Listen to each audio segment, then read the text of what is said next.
যুগের বাসনা পূরণ করার জন্য আমার ভগবান গোলক থেকে ধরা নামে আসলো। তাহলে কি আমাদের মনোবাসনা পূরণ করতে ভগবান আসতে পারেন না? অবশ্যই আসতে পারেন। তাহলে মনোবাসনা ছিল 2 বছর আগে মনে মনে সংকল্প হয়েছিল ওই গ্রামে হরিনাম সংকীর্তন হবে, হয়েছে। ভগবান মনোবাসনা পূর্ণ করেছে। মাধ্যম কারা? এই ভক্তের মাধ্যমেই ভগবান মনোবাসনা পূর্ণ করেছে। কারণ ভগবানের স্মরণে যারা একান্ত আশ্রিত, ভগবান তাদের মনোবাসনা পূর্ণ করবেন, সেটা নিশ্চিত। এবার অদ্বৈতের বাসনা পূরণ করার জন্য আমার গোলকের পথে গৌরূপে আসে।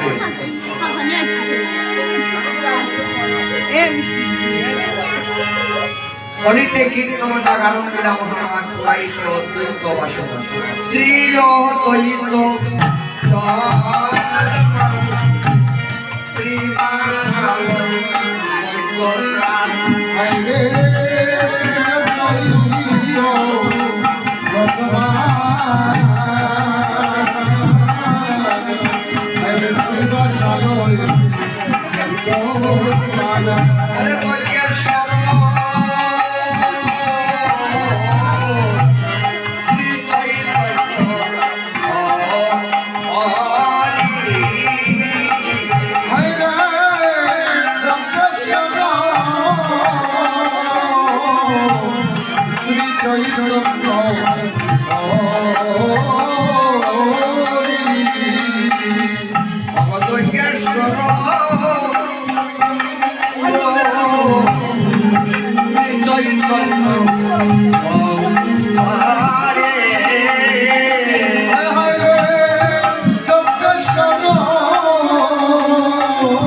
সাথে কাষ্টগণ, এটা যে নাম হচ্ছে হরি নাম যজ্ঞ।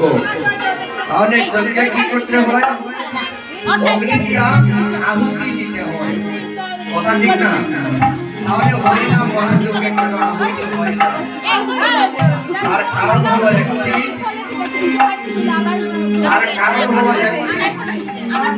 শ্রীবাসাদি কাষ্টগণ মানে শ্রীবাসীর ভক্ত যারা, এরা হচ্ছে ওই যজ্ঞের কাষ্ট মানে লাকড়ি। কাষ্ট ছাড়া তো আনন্দ হয় না। প্রেমকৃত জীবন, ওই যে কালকে একটা কথা বলেছিলাম যে প্রেমানন্দ, আনন্দ আর নিরানন্দ। প্রেমকৃত ওই যে ভক্তগণের যে নয়ন্তর বর্ষিত হয়েছে হরিনাম মহাযজ্ঞে, সেটা হচ্ছে কৃত স্বরূপ। মনে করবেন যেদিন নয়ন্তর ধরেছে আমার যজ্ঞের অগ্নি জেলে উঠেছে, ওই হরিনাম মহাযজ্ঞের অগ্নি এই হচ্ছে কৃত, আর অগ্নি হচ্ছে ভক্তি। ভগবান ভক্তের পরীক্ষা করে আর কোনো কিছু পরীক্ষা করে না। সেবাতে যদি আমি দিতেছিলাম পাঁচতলা অন্য যদি একতলা অধি, ভগবান খুশি হবেন না।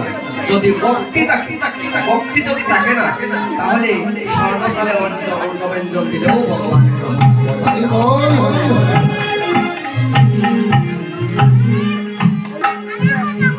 কৃষ্ণ। তাহলে আমরা অষ্টপ্রহর হরিনাম মহাযজ্ঞের প্রথম পদ পরিবেশন করেছি, আমরা ধীরে ধীরে অগ্রসর হব।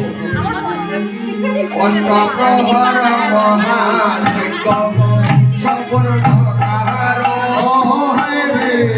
অষ্টপ্রহর মহাযজ্ঞ সম্পূর্ণ কারো,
কালী